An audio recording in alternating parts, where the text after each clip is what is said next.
Mengapakah penggunaan ICT atau TMK ini sangat penting dalam sesebuah perniagaan? Jadi kata tugas mengapakah ini menghendaki calon memberikan kelebihan ataupun kebaikan menggunakan ICT lah. Yang pertama dapat meluaskan pasaran perniagaan. Yang kedua, operasi perniagaan lebih efisien ataupun lebih cekap.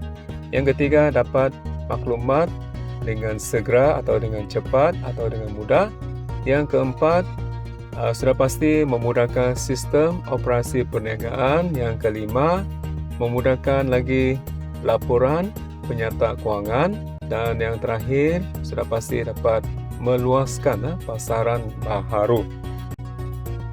Anda bersetuju menggunakan e-dagang untuk meluaskan perniagaan? Soalan ini menghendaki calon bersetuju menggunakan sistem e-dagang yang dapat meluaskan perniagaan dengan memberikan kelebihan ataupun kebaikan e-dagang.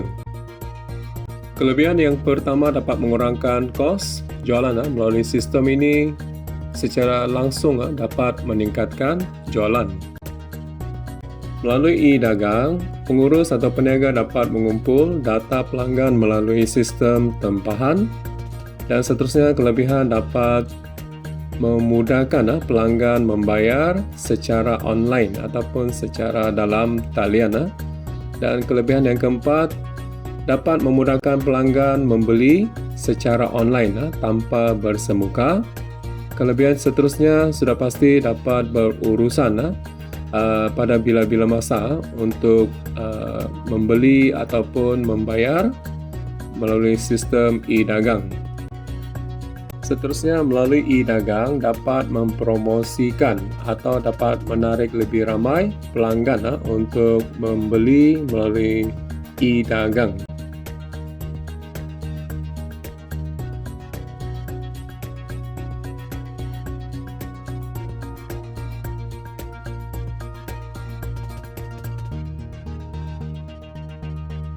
Anda tidak bersetuju menggunakan e-dagang untuk meluaskan perniagaan. Jadi, calon dikehendaki tidak bersetuju menggunakan e-dagang dengan memberikan kelemahan ataupun keburukan e-dagang. Atau calon boleh memberikan kelebihan atau kebaikan perniagaan secara bersemuka. Kelebihan bersemuka, di mana pelanggan yang biasa tinggal berdekatan dengan perniagaan akan pergi ke tempat perniagaan tersebut. Yang kedua, pelanggan boleh merasa atau mencuba sampel atau contoh produk. Yang ketiga, pelanggan biasanya suka membayar tunai berbanding dengan transaksi dalam talian. Sebaliknya, dengan menggunakan e-dagang, kelemahan yang pertama, kemudahan internet kadangkala tidak stabil. Yang kedua, kemungkinan terdedah kepada penipuan ataupun scammer. Dan yang ketiga, boleh berlaku barang yang dihantar kemungkinan besar adalah rosak.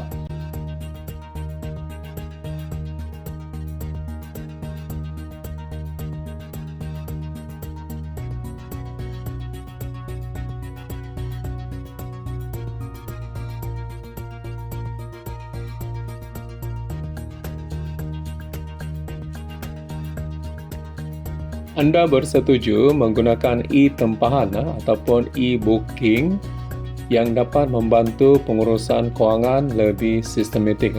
So, kata tugas di sini, Anda bersetujulah dengan apps ataupun aplikasi e-tempahan ataupun e-booking.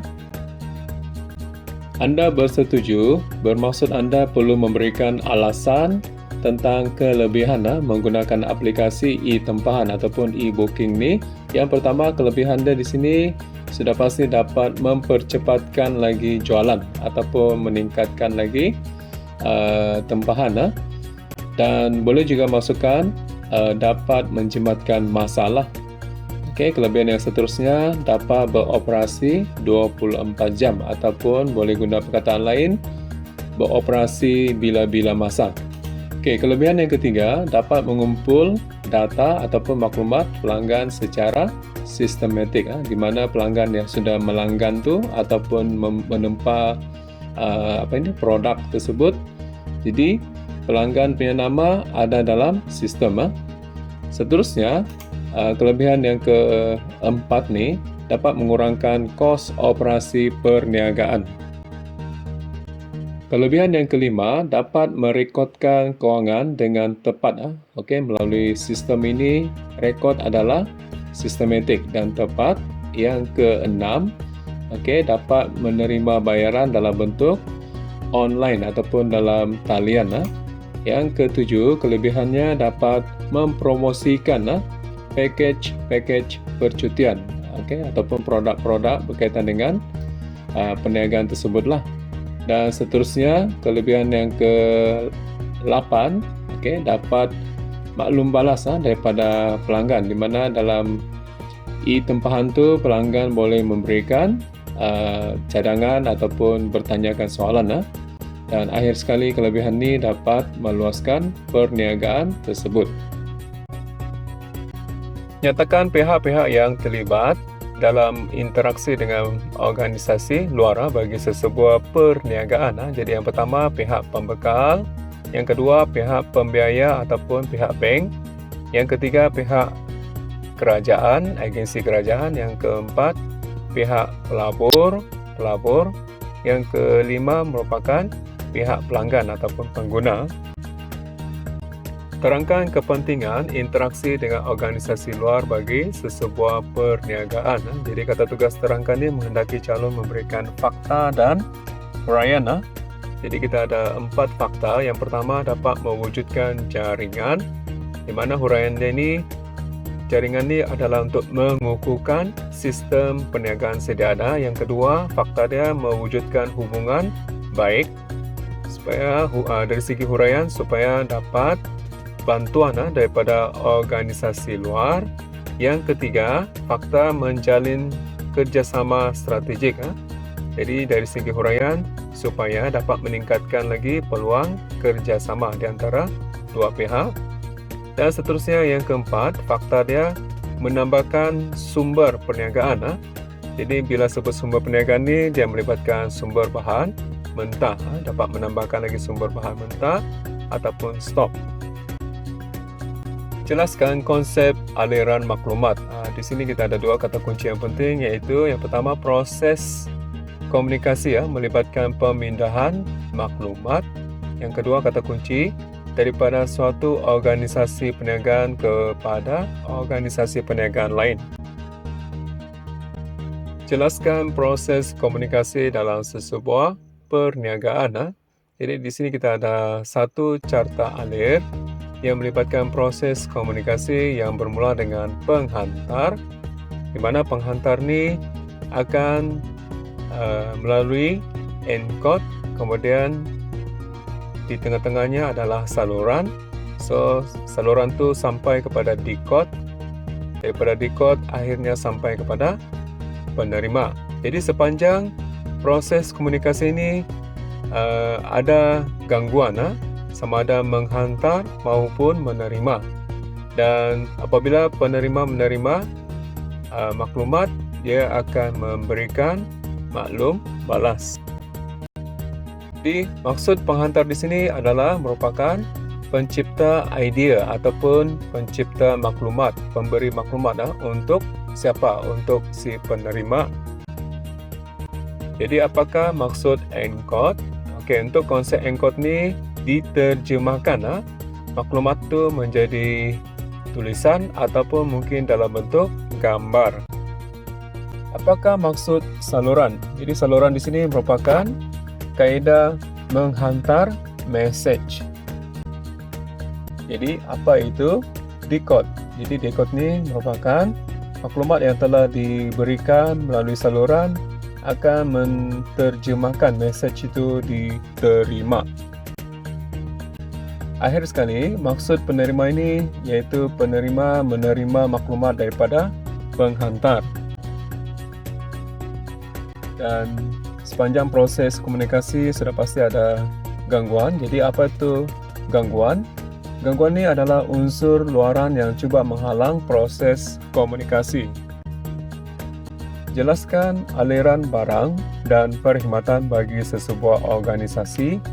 Jadi di sini ada beberapa proses aliran yang bermula dengan yang pertama, mewujudkan katalog dan diedarkan. Kemudian yang kedua, menerima pesanan daripada pengguna. Seterusnya yang ketiga, membuat jadual pengeluaran yang dapat dipersetujui di antara kedua-dua pihak. Dan yang keempat, memesan bahan mentah yang diperlukan. Yang kelima, proses yang kelima ini iaitu dapat menerima invoice daripada pembekal dan mungkin membayar sebahagian produk yang diterima. Dan proses yang keenam, mengeluarkan item barang dan mengedarkan.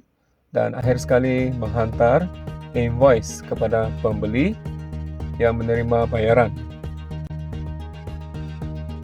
Jelaskan interaksi bahagian fungsian jualan di antara perniagaan saiz kecil dengan perniagaan saiz besar. Okey, kita lihat tulisan warna merah. PK merujuk perniagaan saiz kecil, PB merujuk perniagaan saiz besar. Jadi PK berhubung dengan PB adalah tujuan bagi meluaskan pasaran. Yang kedua, PB berhubung dengan PK adalah untuk mengukuhkan lagi pasaran sedia ada. Okey, kita lihat untuk bahagian perniagaan saiz kecil. Biasanya perniagaan di bahagian BFJ ataupun bahagian fungsian jualan berhubung terus dengan pelanggan. Dan yang kedua, BFJ bahagian jualan melaksanakan fungsian bahagian pembelian mengikut jumlah pelanggan. Sebaliknya, perniagaan bersaiz besar, BFJ berhubung di bahagian pengeluaran dan BFJ juga memaklumkan bahagian pembelian bahan-bahan yang diperlukan. Jelaskan interaksi bahagian fungsian sumber manusia di antara perniagaan saiz kecil dan perniagaan saiz besar. Okey, kita lihat yang warna merah. PK merujuk perniagaan saiz kecil, PB perniagaan bersaiz besar. Jadi untuk yang pertama ini, PK berhubung dengan PB bagi tujuan mengurus pelanggan. Yang kedua, PB berhubung dengan PK bagi membantu mengurus pekerja. Okay, kita lihat perniagaan saiz kecil, BFK, bahagian fungsian kewangan. Biasanya perniagaan saiz kecil ni mengurus gaji dan bonus.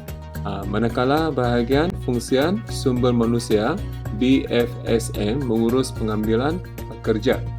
Okay, kalau kita lihat di bahagian perniagaan saiz besar, BFK bahagian fungsian kewangan dan BFSM bahagian fungsian sumber manusia berhubung perniagaan saiz besar dengan kaedah mengurus pekerja.